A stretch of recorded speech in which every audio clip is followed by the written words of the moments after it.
All the decisions I make about the stories I tell are intuitive decisions. I either spark their story or I don't.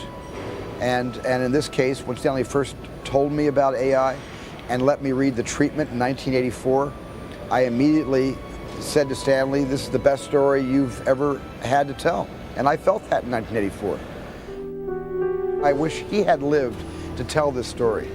I would much rather have seen this movie from Stanley Kubrick. But when I had the opportunity to make the picture, I thought I would satisfy my own urge to simply want to tell a good story, and such as this is. And at the same time, to be able to say, this is for my pal Stanley Kubrick.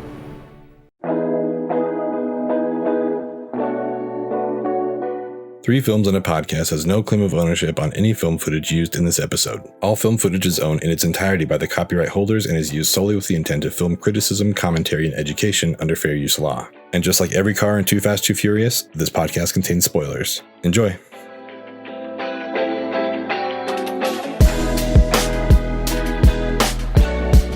Hello and welcome to Three Films and a Podcast, the show where destiny has intervened in our lives and forced us to broaden each other's film horizons, cinematic horizons, by challenging each other to watch things that we haven't really watched before. What started as a movie club amongst us three that evolved into a group chat where we discuss the movies that we watched has now become a full-blown community where we invite you to join us on this journey, watch these movies with us, and communicate with us via social media, interacting with us right here on this podcast, whether that's via reviews, the comment section on YouTube, or again on Instagram, Twitter. We love interacting with all of you, discussing emails. these movies. We'll take the angrier the better. Email. We respond to every angry email, so please, threefilmspod@gmail.com. Let's light up that inbox. I'm Matt Weiler. I'll be hosting today's episode from Pleasant Grove, Utah. And I'm joined here by Tyler Beck up in Portland, Oregon. That's me. Hello, everyone. And a little closer to me, we got Ben Lawhorn up in Salt Lake City. Hello. For those of you new to the show, welcome to the Movie Club. And I just wanted to do something that I try to do every time I host. It's my favorite. Is take you back to sort of set the tone. And so for those of you listening, please close your eyes, even if you're driving, and just imagine where I'm about to take you. The year is 2001, and there hasn't been a space odyssey, at least not yet, and at least not like the movie. But your family has decided to go to the movies, and they've put a few movies into the hat. Among those are Disney's Atlantis, Dr. Dolittle 2, Moulin Rouge, and AI, Artificial Intelligence. Your sister draws, and she pulls out Dr. Dolittle 2. Ugh, classic. Coming off the heels of Saving Private Ryan, your dad makes the executive decision, the patriarchal decision, and decides to audible to Spielberg's latest AI, Artificial Intelligence. That's where we're at. That story hit a little too close to home for me. Oh, yeah? That sounds like something that would have happened in my life. Although, well, let me rephrase. It sounds like something that my sister would have blamed me for. She would have picked a movie, but then I would have wanted to see something else. And she would argue that we would have gone to see what I wanted to watch. So I am the patriarchy. Can't wait for that angry email. The patriarchal representation in your family. I know I saw Artificial Intelligence in the theater, and I'm looking at what was in the theater during that time, and I don't recall seeing any of the other ones in theater. Maybe I saw Moulin Rouge in theater, but it seems to be that this was probably a similar conversation that happened in my family. Like, what should we see? Disney's Atlantis? No. Dr. Dolittle 2? No. Yeah, Spielberg. So AI, Artificial Intelligence, came out, between Saving Private Ryan and Minority Report. And so those are kind of where it's placed on his filmography. And so if you're a big Spielberg nut, this was almost 20 years ago in 2 weeks. Exactly. Oh, wow. Good timing. By the time this comes out, might be exactly. Yeah, might be exactly. Whoa. So 20th anniversary. Look at that. We're just like we were in the heart of Spielberg's lighthearted family stuff, you know, Saving Private Ryan, artificial intelligence, Minority Report. Oh, yeah. Let's bring the family to the theater. You know, let's lighten it up a little bit. Nothing's more on brand for Spielberg than these three movies. No, it's true. It's crazy. Spielberg, who, for those who maybe, for those who are completely Spielberg light, Spielberg novices, Spielberg obviously way more well known for E.T. E.T. No, the Indiana Jones trilogy. He did E.T., right? Yeah, he did E.T. Let me pull up He may have done I'll check. that other alien one. No, that is E.T. No, just kidding. No, I mean he does the high adventure stuff, and so it is interesting to see from 1998 to 2002 he did Saving Private Ryan, AI, and Minority Report, which was a little bit that's him mixing it up a little bit. Mm-hmm. But as far as this experience, I want to move over to sort of how we came about this. And so from this round of Spielberg, we've covered Kubrick, we've covered Hitchcock, we're doing Spielberg. Ben chose Close Encounters of the Third Kind, which I believe was the first watch for all three of us, right? Yep. Yeah. Ready Player One, which was the first watch, I think, for Tyler only. Yeah. Well, I mean, it was my first watch, but yes. And then AI. Had either of you guys seen AI? No. Yes, but I didn't remember it. I was going to talk about that. I'll put it this way. Seeing Jude Law was a surprise. It's like, oh, he's Yeah. this. Like, I only remembered the first story, you know, where he's like the kid that comes in, then the other kid comes back. That's what I thought the entire movie was about. Like in my memory, it's like, oh yeah, I think I remember that. So once we just smash cut over to Jude Law, I was like, wait, what? It's like, is this him growing up? Did I forget all this? So yeah, I remembered whatever 45 minutes of the movie. I forgot the last hour and a half. Yeah. Okay. My first time watching it, I literally finished the movie about an hour ago. And yeah, you know, I don't know if we're getting into how we felt about the movie right away. Yeah, but it was not what I expected. Let me just say that. Mm-hmm. I don't know what I was expecting. But I do know that I was expecting Kevin Spacey for some reason. And it's just like, you're watching K-PAX? I guess it's becoming my thing. I guess that's 3 Spielbergs in a row where Close Encounters, I mixed up Bob Balaban and Richard Dreyfuss. Ready Player One, I thought Harrison Ford was in it because I guess I confused it with Ender's Game. And then this movie, I was expecting Kevin Spacey. And so when we first hear Teddy speak, I was like, oh, that must be him with some like effects, like robot effects applied to his voice. And it kind of sounded like him. If you're expecting it, you can talk yourself into it sounding like him, especially because they like roboticized his voice or whatever. Yeah. So yeah, it was overall, it was an interesting experience. It took me completely by surprise where we went, and I'm sure that we will get into that more in a little bit. But overall, you know, this is good. It's interesting. I don't think Kevin Spacey would have been out of place though. Like just briefly discussing the voiceover artists that we have in here, because like this is where I kind of got confused because I knew it wasn't Bicentennial Man, but for some reason I was still waiting for Robin Williams, and then suddenly he showed up, and I was like, oh wait, he is in this, you know. Yeah. Starving minds, welcome to Dr. No, where fast food for thought is served up 24 hours a day in 40,000 locations nationwide. This is Bicentennial Man. Yeah, exactly. Like him, Ben Kingsley, Meryl Streep, like just calling her in for some voiceover. She's the blue fairy at the end. That's her. Oh, okay. And then, you know, Chris Rock, who's like the guy that gets shot out of the cannon. And it's like, man, when you're Spielberg, you can just call in the big hitters like, hey, Ben Kingsley, I need you to come do some voiceover work for me. Yeah. All right, sure. Like, I think you just kind of have that pull. So this was a really good cast, obviously, like Mad Eye Mooney, you know, being in here. It's like, oh yeah, Brendan Gleeson's in this. I forgot about that. So yeah, a lot of fun, and good to see Thunderbolt Ross and Agent Coulson together again. Yep. I had seen this when it came out 20 years ago and remembered almost nothing from it. I did remember Jude Law in it. Hard to forget J Law, man. Yeah. The original model in this one too. Yeah, I don't remember loving it, but it over the years, like I remember wanting to revisit this, especially with how things have advanced, you know, in real life with artificial intelligence. And I knew that this wasn't like the what was that Will Smith iRobot? Oh yeah. This is a much different take on artificial intelligence than iRobot.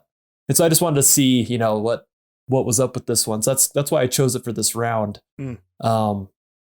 I watched it with my kids, and I was actually pretty shocked. They hated David. Really? They hated David. I love that. And like we had to pause it at a certain point because there's the so first of all, they felt threatened by David and they empathized with the kid coming back, you know? Gotcha. Oh, wow. And so it was interesting because, yeah, I mean, as an adult, it's like that kid's evil. The kid is trying to destroy everything. But no, they empathized with him, and they didn't really get the cues that he was like trying to be mean like half the time. And so there's that scene where David gets scared and he's accidentally holding the kid into the pool, and they thought David was trying to kill the kid. And so we had to pause the movie and sort of explain like, hey, look, do you think this guy was trying to be nice to David with these three things? Or do you think he was trying to get him in trouble? You know, talk them into sort of understanding that David's like the protagonist in the story. Like, he's the one you're supposed to be relating to. Yeah, you're supposed to like him. Huh. Well, it's funny. It's funny because I didn't like David either. You know, that was one of my biggest complaints from the movie is I was just like, it's like, I just don't care what happens to this thing. You know what I mean? Like, I mean, not to say that David wasn't portrayed well. Like Haley Joel Osment did an incredible job. I thought like the way he was able to like look somewhat robotic and look like unfeeling yet like friendly at the same time, like unfeeling yet with feeling, you know what I mean? Like just the whole robot thing. I thought he did a great job. But overall, I just like the whole time watching the movie, I was just like, yeah, I don't know, man. Who cares? Like, I thought it was like provocative and interesting, but like I found the less time we actually spent with David, the better. Like I liked the fish out of water element of like viewing the world through David, but I just wish we could have spent more time in like the real world when he gets abandoned, essentially. I wish we could have spent more time going through that world and watching him kind of like figure out and come to grips with where he's at. Like the whole Pinocchio's version of the story. I just was like, I don't know. I've already seen Pinocchio. I don't need to see it through a robot's eyes. You know what I mean? It just like, I just didn't care about his story. So it's kind of interesting that your kids like not that they didn't care about him, but I understand what they're saying. Yeah. You know? Well, I think, and I agree with you to a large extent. I mean, it's almost like when William Hurt is asking the question, like, can you love like a robot the way you love a child? I almost feel like that's like challenging the audience too. Like, can we connect with this character? And I agree. Like, I feel like by the end where he's like down in the water and frozen and looking at the fairy because he wants to be a real boy, it's like, there wasn't really like an emotional thing there for me at all. It's like, it's just a robot that's living still because he's a robot. I felt worse for Teddy at the end of the movie when he just sits at the end of the bed. And like, in a lot of ways, I feel worse for him because Teddy never had a choice. Like he just has to sit there. David, I mean, I know he's programmed and he was winter soldiered into loving his mom forever.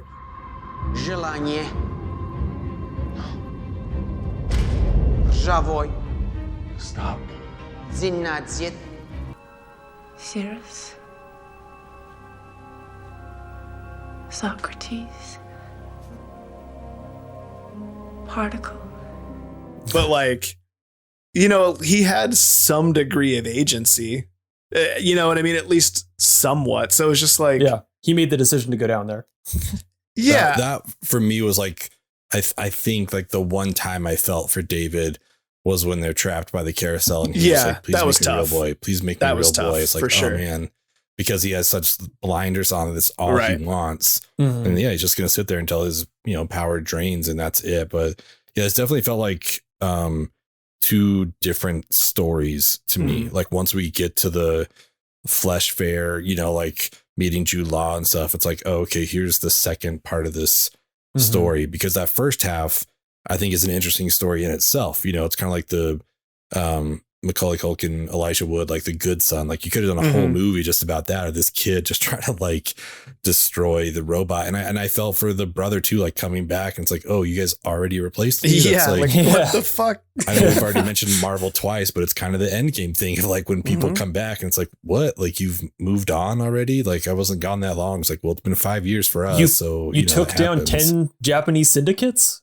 while I was exactly. So yeah, it was just a very harsh, like, cool, now we're in a whole different story. It just felt like that first half kind of felt like the Kubrick stuff, I think, like kind of the family drama, that kind of like aspect. And the like and then, the weird tension. Yeah, exactly. And then we go into like, essentially the Pinocchio story, like the twisted Pinocchio story, which like I could see the Spielberg in it. I did the whole time. I just like, it felt like watching Ant-Man, it's like, oh, that's Edgar Wright. Like that's what that was. And I felt like this the whole time. It's like, oh, that's Kubrick for sure. Like I know Spielberg directed this, but Kubrick worked on it for like 20 years beforehand, handed over the script. It's like you could still, I think, kind of see that stuff. Yeah.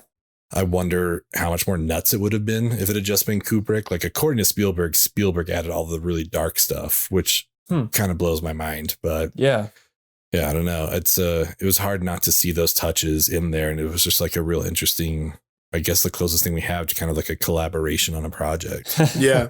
It is an interesting twist on it because you can, like you said, it does feel like two movies. And I actually really, really liked the setup because when she says, oh, I wish I had told you about the real world, or I'm sorry, I didn't tell you about the real world. And you're like, oh shit, we're going somewhere really different. Like we're in for something. And we were. And I guess I personally just wish it would have been more about that, more about David running from the law, or, I wish it could have been like him and Jude Law and like an escape movie, like a running from the cops movie, like sort of like a buddy robot. Yeah. Buddy robots. You know what I mean? Because one's a sex robot. I really thought like they're like ignorant, like, I guess optimism, really, like they both know exactly what they're doing, but they have no idea what they're talking about. You know what I mean? And they're like the blind leading the blind. I really loved that dynamic and everything about that until basically we go to New York. And then I just was like, done. Which is the 50 minutes I watched today. I was like, I just wish I wouldn't even logged in. Like the fact that Jude Law gets to stay with him was weird to me the whole time, because the way they're treating these robots, like I know David wouldn't let go of his hand, but like I feel like these kind of people would just cut off Jude Law's arm. Right. Oh, 100%. Like you're not going, like I get it's a movie and we have to have Jude Law go and all the reasons it happens later on, but yeah, just in watching this, like they are literally just like burning these people for fun, like, Yeah. they're just gonna be like, well, the kid doesn't want to let him go, so we'll let him go. It's like, no, you guys would just like, it's a cute chainsaw his hand off. That's what you would do. Like, cool, take the hand. We're keeping the guy. Like, that was kind of a strange like concession that they made. Like, let him have his like animatronic bear and this like sex robot. It's fine. I think one of the other reasons why my kids didn't connect with David was Spielberg made the decision to sort of include these like eerie and trippy sequences with David. Yeah. Both when he like arrives at home for the first time, and then again when he is kind of like faced with his maker and seeing all the Davids. There's like these like really trippy sequences, and kind of an odd decision to make when you're trying to make the audience empathize with the robot. Mhm. Right.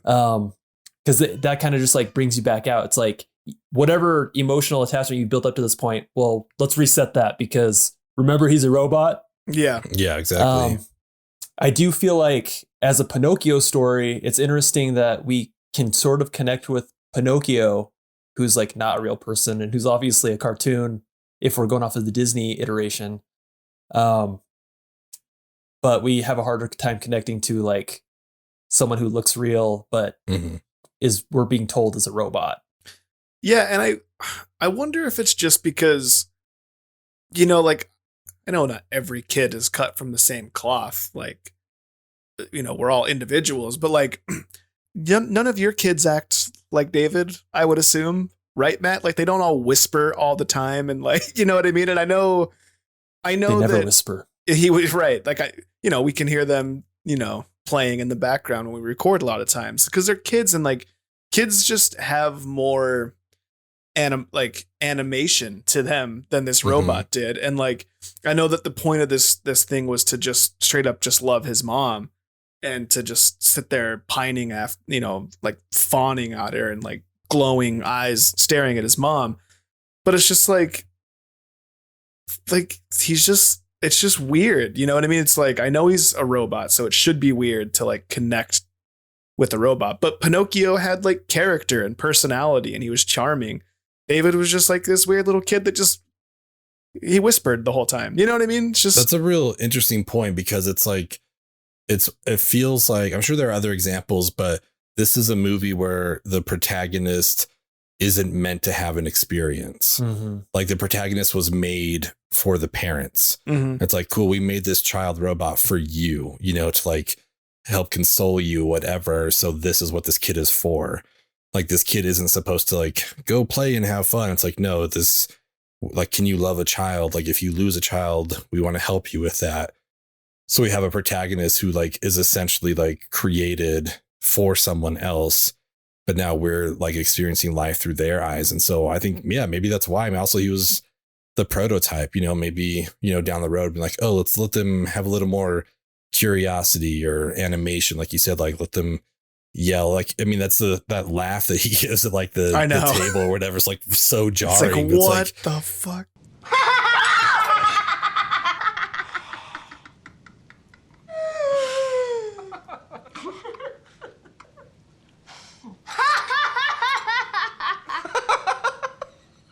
Yeah, I mean, like kids, they learn from when they're born to whatever, like when they start laughing, it's like what's appropriate. And like, this is day one with this kid. He's like, oh, okay, this is how we laugh now. Super loud. Just like really whatever. It's like kind of figuring it out. But again, like, I don't know that that's what it was created for necessarily. Like it was just, I don't know. My impression of it is like, this is made for grieving parents.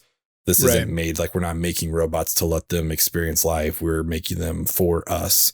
So it's an interesting perspective, I think, to have that be the person that we're seeing the movie through, our protagonist. It's like he's discovering stuff that he was never supposed to see. And I know I keep derailing this thing and whatever, but like that was another weird thing about the whole concept in general.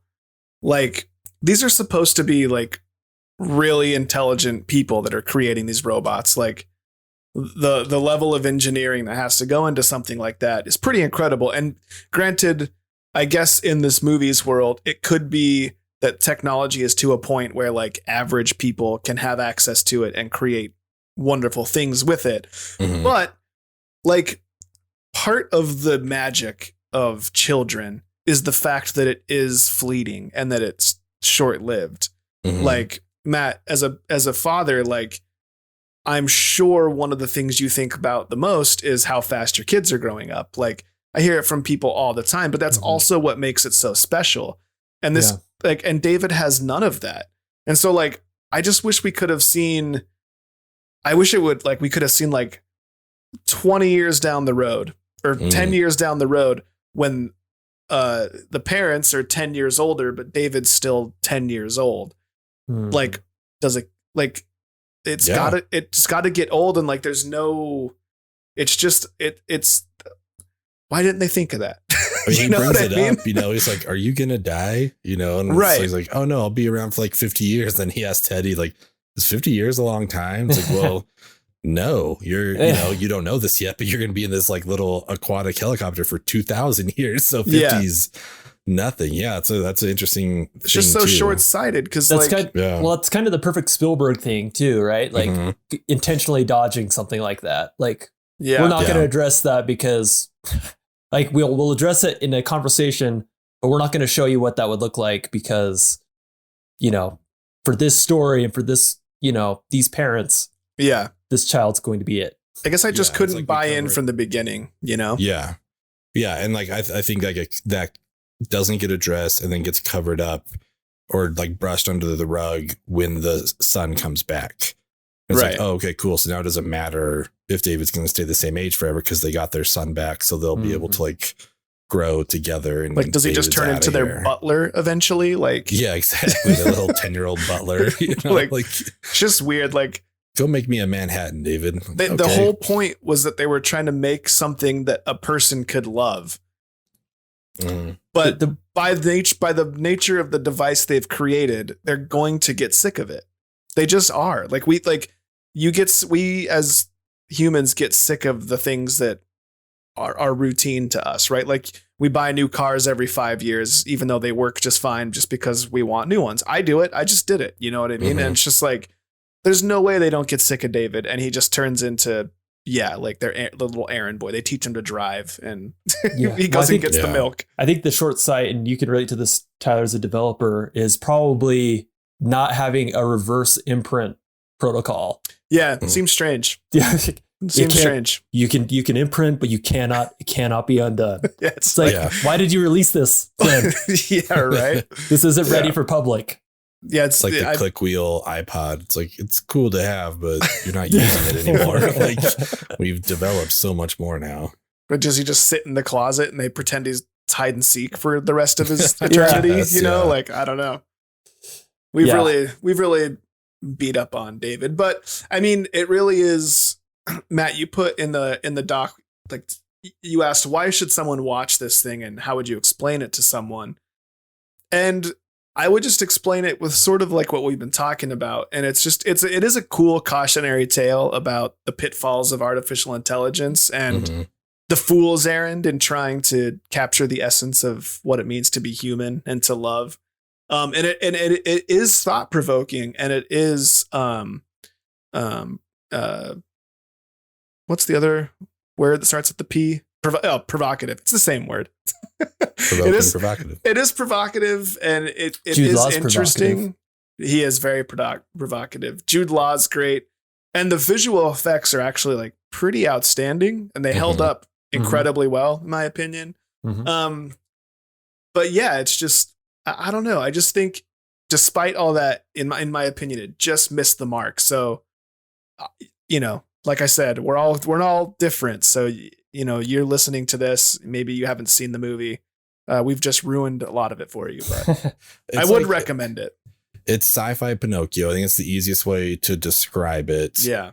I would recommend it to people because I feel like Haley Joel Osment has got to be on the child actor Rushmore. For sure. You know what I mean? Like, I feel like if you look it up in encyclopedia, it's got to be him. Like, just Sixth Sense, this Secondhand Lions. Like, I know he still acts now, but he's just always going to be the child actor, and he's great at it. He's phenomenal. This is on the Haley Joel Osment Rushmore, so it's like the Rushmore of the Rushmore here. It's like, you've got to see it because it's amazing. Like that scene where she like says the words or whatever to connect him to her, and then he calls her mommy for the first time. It's like, my God, this kid is just like, he can just turn it on so quick. And it got me, I was like, oh man, like, yeah, I see how she would fall in love with him in a heartbeat. You're like, what'd you call me? He's like, mommy, like all that kind of stuff. And then that the same on the other end of the spectrum is like when he goes to Manhattan and he sees all these Davids hanging around, like that's got to be weird as shit. And you can see that on his face. It's like he's coming to terms with like when he meets the other David and just loses his mind. And doesn't he even say whatever, like, my brain is broken or something like that? Yeah, exactly. So that would definitely be part of the pitch. If anyone is asking me if they should watch it, I would just say, even just for Haley Joel Osment's performance alone, like he was really great in this. He was so good. I don't think anything's ever going to top the infamy of Sixth Sense, but this was a great performance. Also, when he said his brain is broken, how come putting some spinach in his mouth breaks him, but not falling to the bottom of a salty ocean? Yeah. Because it didn't happen in the pool either, right? Like I was thinking about that. It's like they've built a failsafe for water, which as an electronic device is essentially impossible. Yeah. At least over that great amount of time. But like some spinach just about did him in. I don't know. It's just there's some chemical makeup in spinach that just does not go with the alloys used. I forgot the Popeye coefficient. I think, I mean, as Tyler kind of alluded to, we're hard pressed to push anyone away from watching any movie, whether we like it or not. We want everyone to watch every movie so we can talk about it. And even if all of us hated it, we'd still want you to watch it just so we could talk about it. That's right. But shout out Larry Crown. Larry Crown, please watch. I mean, Ben said it. Sci-fi Pinocchio. It's pretty on the nose. It's not hidden. This is a Pinocchio story. It might have the best robotic bear in film history. Could. I don't know if there's a better robotic bear. Please send me your hate mail if you think otherwise. You're about to hear from Mark Wahlberg. He's about to let you know. Is Ted a robot? Oh, no, I guess not. He's just like a stuffed animal come to life, huh? Yeah. Yeah. Yeah, probably best robotic bear. All right. Good job, Teddy. Way to go, Ted. Teddy. Ted and Teddy. Teddy actually looks a little bit like Ted. I wonder if... that must have been inspired by it. Like, I mean, stuffed animal, but they were watching AI. They're like, it would be funny. Yeah. What if we made him a smart ass? Yeah. What if we made him an alcoholic? From Boston? Yeah, right. That's it. I'm producing it. I think in this movie, Pinocchio, David, is not having an issue with lying. He's having an issue with coping with being, I mean, Pinocchio copes with this too, but he's coping with the jealousy of not being a human being. That's kind of his vice. And that's really kind of what the core of what this was adapted from a short story. The short story is way more themey in that regard. This idea of like not being loved as a robot the way other people are. And actually in the short story, when I looked into it a little bit, his feud is with Teddy. It's not with the real boy. Oh, interesting. So it's kind of he feels kind of threatened there. And so I guess part of my elevator pitch would to try to get you to watch this would be, does it have a happy ending? Sort of, but at what cost? But at what cost? Dun, dun, dun. You have to watch it to find out. So we like to talk about Spielbergisms. If you're new to Spielberg, what makes this movie Spielbergy? If we haven't covered it yet, what would be the quick thing people should look out for that said, aha, this is Steven Spielberg? I guess for me, just like we've talked about it a bunch, but just like heart and optimism. And in this case, just like blind optimism by virtue of having no other choice, really. You know what I mean? Like a computer only does what it's told to do. And J Law was told to seek out women and please them. And David was programmed to just love his mom. That's it. And so, but despite that, like it was, it's interesting that this movie is about, it's interesting that the way this movie is about heart. It's not about heart in the same way that like saving E.T. just for the sake of saving E.T. is, or, what's the Jurassic Park? What's the guy's name? The archaeologist guy. I don't know whatever his name is in real life, but he wears the hat. Sam Neill. Yeah. It's not about Sam Neill coming to terms with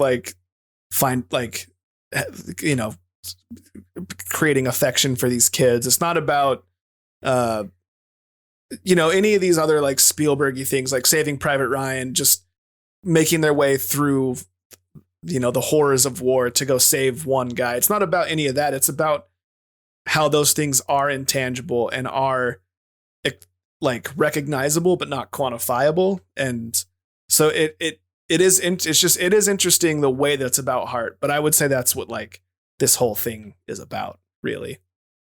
Yeah, I mean, we've said this before about Spielberg. One thing to look for in this movie is Spielberg's a showman. He's a big on spectacle and production and thrills, and so you're going to see bits of that in here. But where Spielberg sets himself apart from others, even still to today, is just he's a master storyteller. And so you're going to get all the spectacle, the blockbustery stuff. This isn't like your traditional blockbuster. Like you wouldn't gather your friends, head to the drive-in to go see AI. Yo, we're going to go see AI. Get in the Bronco. Let's go see AI. Bro, let's sneak out of your house when your mom falls asleep. We'll go check out that new AI movie. Yeah, dude, the new Haley Joel Osment movie dropped, man. We gotta go see it. We've seen it like dude, there's sex robots, bro. Dude, that Jude Law scene. I'll tell you what, man. I was charmed by Jude. I mean, obviously it's Jude Law, but it's like that was a well-programmed robot. I was in. Oh yeah. Yes. Take me, Jude Law. His creator knew their stuff. Mm-hmm. But yeah, so storyteller first, you're going to get great storytelling, whether you connect with David or not. I think too, I mean, you brought up the short story, which I didn't know about, but it also just rings true to me that Spielberg would turn the antagonist in the short story into like his buddy throughout the movie. It's like, oh, let's have like his friend not be what they're fighting against. Let's have them go on this journey together. And it's about him wanting to just become a real boy. Like, let's make it more about Pinocchio and less of like, he needs a companion, that kind of a thing. It's like, it seems very like, Elliot and E.T., whatever. Like, let's have them work together through this thing. And then, yeah, I mean, it's been mentioned, but he's just like I think he's so good at spectacle. We brought it up with Ready Player One, but when we were in what is essentially, the pleasure island from the cartoon Pinocchio, it's like, yeah, I feel this space. Like I just, like we could have like a VR walking through here. I'm like, yeah, everything has been thought out. Like this is not as dark as Blade Runner, but it's like, it's kind of in that same vein where it's like, it's neon. It's like, I mean, those, whatever, the subway or the highways, like going into that mouth, that kind of a thing. It's like, it's not subtle by any means, but it's like, it's a thing that sticks out. It's like, that's a choice to do that, like, cause it could just be a bridge going over there, but it's like, let's let people know they're really like, now it's starting, and I think interesting that's on the cover of this movie too. Like, I didn't notice that. Yeah. I think, that's just one thing he's great at, just like setting the scene. Like he makes every place Phil lived in. And if you want to hear us say that, you can listen to the last 2 episodes about Spielberg too, because he does it, it's just like, this is where we're at. This is where we're going to be. And he's really, really good at that. Right. Yeah, he definitely, it always feels like he just picked someone's house to film in and just started filming, like he does lived in about as well as you could possibly through 10 times more junk than is usually in the house. Yeah. I guess this one was a lot more minimal. I mean, they had true. Pretty clean. Yeah. They had a lot of stuff shoved in that closet, though. That's true. A lot in there. And I guess once the kid got home, there's a lot more toys in the room, just like scattered about. So I guess wrapping this movie up, where does Teddy lie on the Rushmore mountain of anthropomorphic bears? These are OR scrubs. Oh, are they? I actually got more excited about this question. When I first saw it, I hadn't seen the movie yet. I saw this outline before the movie. And I was just like, I don't know, man. Like, I couldn't really think of it. But then when I started to actually think about it, I got more excited about it. And I put together my so if the category is just anthropomorphic, then I can do that. I don't know about robot bears. I only know of one, and it's in this movie. That's right. But I would put him on. I'd put him on my list. I'd have Teddy from this movie. I would have Ted from, of course, Ted. Baloo, like any Rushmore that doesn't have Baloo for their anthropomorphic bear, like it's trash. Either they haven't seen it or they are trash. and throw them to the flesh fair. And then Lotso Huggin' Bear, Lotso from Toy Story 3. That's one of my. Those are the first four that I thought of. I also, and as a honorable mention, and I don't know if it counts, but when they wear the bear suit in Super Troopers, the bear fucker scene. We'll count it. It's just, that's the first thing I thought of. I was like, that's not really but it's just funny. So It is funny. Those are my four with my questionable honorable mention. And neither of you have seen Midsommar, right? No, I have not. Okay. I'm going to make you guys watch that somehow. Well, Alex and I started it, and then we stopped for whatever reason. I can't remember, but Nice. For mine, like my Rushmore, I guess would be like, again, like Baloo, I think has to be there. And this is kind of Baloo's twin, since it's like used a lot of the same animation, but it'd be Little John from Robin Hood. That's a great one. Yeah. He would pop up on there too. The first one that I think I can really remember as a kid that I remember watching quite a bit was Yogi Bear. Yeah. So I'd probably throw him on mine, and then It's a good one. yeah, I feel like you just got to go with Pooh. Like it's just kind of a classic. So I think that would probably that would make up my Bear Rushmore. Oh, bother. It's great. I actually now feel Rush weird Bear that Mountain, Hey, Rush Bear, yeah. yeah. actually, now I'm feeling self-conscious that I didn't put Winnie the Pooh on my. I'm gonna leave it. You know, it's You have to. It's Don't locked feel in. bad. etched into the stones. It's out in space now. It's recorded. Damn it. So It's good to have some diversity, though. I like seeing Lotso on there. Yeah. Lotso's great. Mine would be Paddington. Baloo. So hold on. Is Paddington really good? Or is it just a meme? I see, like, especially Paddington 2, I see it all over Twitter. Paddington is unironically good. Okay. I feel like we need to watch it. I haven't seen either of them. And we do need to watch it. So I've seen parts of the first one. And I saw it after I saw the second one. Okay. And I took the kids to the second one as like a throwaway movie. Like, Yeah. a kids movie right now, Paddington 2. Let's go see it. Yeah. I loved that movie, dude. I loved Hugh it. Grant, right? Or seen Yeah. the first one? Hugh Grant. All right. Yeah. Hugh Grant, I just see it like there's like these whatever bot accounts or whatever that just respond to any popular trending tweet with Yeah. like Paddington 2, and I'm like I just don't know what's going I think on there. There is a joke around it just because like it's Paddington 2. Yeah. You know, but it is unironically good. Like, Okay. Yeah. It was like the top rated Rotten Tomatoes movie till just recently. Yeah. It was like 100%, like whatever. And then now I'm so paranoid. I feel like you guys are in on it. No, seriously, No, I haven't seen him at all. My wife just makes become fun of me yeah. about Paddington. And I Okay. still think she's I seen want to Paddington watch 2. it. This pod might be the perfect excuse. Like I've been leaning towards possibly doing like animation for my next round. So maybe I think that kind of qualifies somehow. I don't know. Sure. We'll figure out a way to get Paddington in there. I mean, we could just do a watch party. The We Is could just do a watch Paddington 2 party. watch party. We could do a double Is it We got feature. good? some little pods, open spaces that we could just fill in with Paddington. Let's do it. Little padding. Little Yeah. padding. So Paddington unironically takes number 1 spot. Okay. Great. Baloo. I guess I put Paddington on there twice.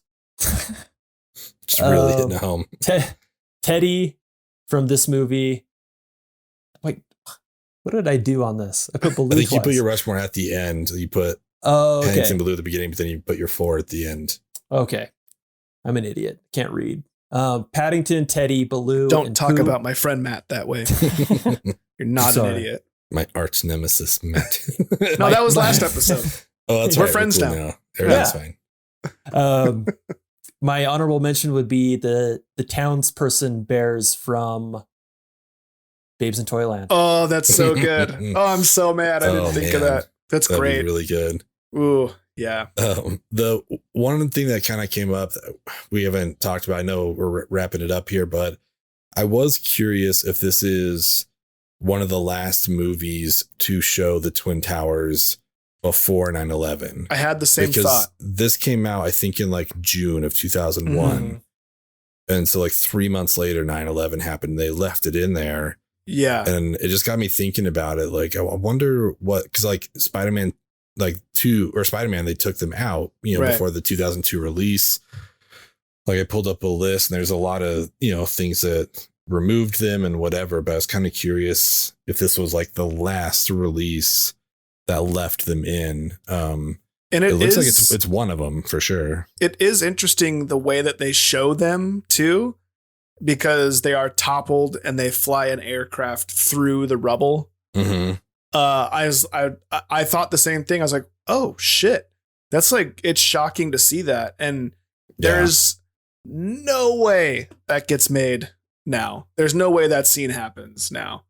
Unless they make reference to it in like Rick and Morty, but it's just like, you have to have that sort of show and that sort of tone to be able to pull off a world trip, a Twin Towers scene. Yeah, there's a movie, I don't want to spoil it for anyone that hasn't seen it, but they turn that into the ending scene where like the main character is in the Twin Towers, and that's like the last shot of the movie. It's like on September 11th, like, oh, okay. But that came out like in 2010. So I just got wondering, like, I wonder if this was the last one. Looks like Death to Smoochie came out in 2002 and they shot in New York up until May of 2001. So it may have been like the last one to shoot it and put it in the theaters. But I mean, there's in theory, this movie's still in theaters when 9/11 happens, and that's just kind of crazy to think about. Like, we don't need to go out on like a bummer of a note, but it's just something that always obviously sticks out whenever we see pre-2001 New York skylines. It's like, oh man, yeah, that's like, it just hits you. I think it has to, you know what I mean? If you were alive to see them, when they were there. Now it's just like, oh, it's kind of, now it's a decision, because you could remove them, like you could take them out and digitally alter it. But yeah, I don't know, kind of just something that popped up in my head. Yeah. I mean, I had the same thoughts watching that. And I always like, because that's such like a core event in our lives, it's always like, I mean, it's always such an interesting experience seeing it, even when you're watching an old movie, it's like, oh, there's the World Trade Center. Yeah. And especially in the context of this movie, where it was that literally that year. Mm-hmm.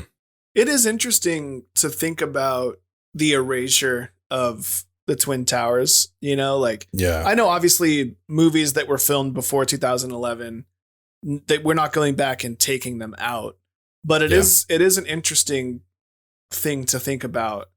I guess I don't really know what I'm trying to say, but the whole mantra behind 9/11, and it's something that, I think we should do is to not forget it, never forget 9/11, but at the same time, we like actively try to erase depictions of it. I don't know. It's an interesting thing. And like if you were to make a movie now set in 1980 or whatever, I don't know when those things were built, 1995, let's say, and you put them in, I wonder, has that happened recently? A movie made after 9/11? I think I want to say it has. Yeah. I just wonder, I don't know. I just wonder what. I think around that time, it was just a weird thing where I think collectively people just didn't know how to address that. And so the easy fix all was, remove it. That way we don't offend nobody. And now we're at a point where maybe enough time has passed, or we've just learned how to sort of approach it in a more respectful Yeah, I think way. You're right. I think it was more so just like, it wasn't for the sake of not being offensive. I just think it was like a little too close to home, It was just too much of a trigger, I think, for a lot of people, probably. So yeah, I guess there's not a 9/11 cancel culture or like erasure culture, I guess. It's just an interesting thing to think about. Like, we don't really see the Twin Towers a lot anymore. Maybe just by virtue of the fact they're not around anymore. But it is. It's weird. It's a weird thing. Mm-hmm. Thank you, everyone. Is there anything else that anyone wanted to address about this movie? I'm just surprised how much I want to talk about it, because I didn't really love the movie that much. I'm glad I watched it, and if you've made it this far, like, you should go check it out if for some reason you haven't already seen the movie. But yeah, I don't know, because it seems like it should have hit all the beats for me. It's a good thought experiment. It's provocative. There's some good performances, incredible visual effects, but something about it just fell flat for me. And it's just, so I'm like, I feel like I could talk about this movie for a while. So maybe I should give it more credit than I'm giving it. It's funny because, I mean, based off of some of those stuff we talked about, like you could give an elevator pitch that makes this movie sound like amazing and it would just disappoint everybody. Like you touched on a couple things, like you have a robot that's designed to love emotionally, one that's designed to love physically, and they are navigating their way through the future. Yeah. And like a blind, like that sounds like a really compelling movie. Yeah. And it's just not as good as that sounds. Yeah. Damn you, Steven. Yeah, that elevator pitch of like, you have a Kubrick passion project that he handed off to Spielberg. You have arguably the greatest child actor ever, prime J Law, you know, Pinocchio story, you know, the story set in the future. Yeah, but yeah, I agree. Like I don't know when I'll watch this again. Like everything that we've watched, I am glad that we watched it. You know, like it's the whole purpose of this podcast. It's like, even though I had seen it before, I obviously forgot like 70% of the movie. So it was good to revisit it. But yeah, I think this more just falls into my Spielberg, Haley Joel Osment completionist mindset. It's like, cool. I'm glad I've seen those. On to the next thing. Oh, and I did want to shout out while we were talking about Teddy. Apparently this was like far more difficult than it was to do the dinosaurs in Jurassic Park and that sort of thing, because he's only 3 feet tall, but he has 50 points of motion, whereas the T-Rex only had 40 points of motion and he's 30 feet tall, you know? So I thought that was interesting, you know, because Teddy was really well executed. Like they really did the job well. But apparently it was extremely difficult and, you know, job well done. So shout out those VFX artists. Yeah. Cool. Well, thanks for joining us for this episode. Check out Artificial Intelligence. Check out all the movies on our Spielberg ground. Check out all of our videos while you're at it. Yeah. Every single one. Every episode. You can catch us anywhere. Spotify, Apple Music, YouTube. And don't forget to subscribe to us or become a patron, because we have perks that go along with that, including us watching movies that you want us to watch. So yeah, some patron exclusive episodes that we're going to get out there, and a lot of cool stuff. And our next round, we're getting to a second round of Unsung Gems, which I'm excited about. Yeah, this is going to be fun. I like the idea of making this somewhat of a regular thing. So yeah, this list, these 3 movies, I think are going to be a blast to watch and talk about. And we're finally getting the Bess Weiler back on the pod, you know? That's right. Which is good. I've been waiting for it. She'll be back. Cool. Well, thanks everybody. And we'll catch you next time. Thanks everyone.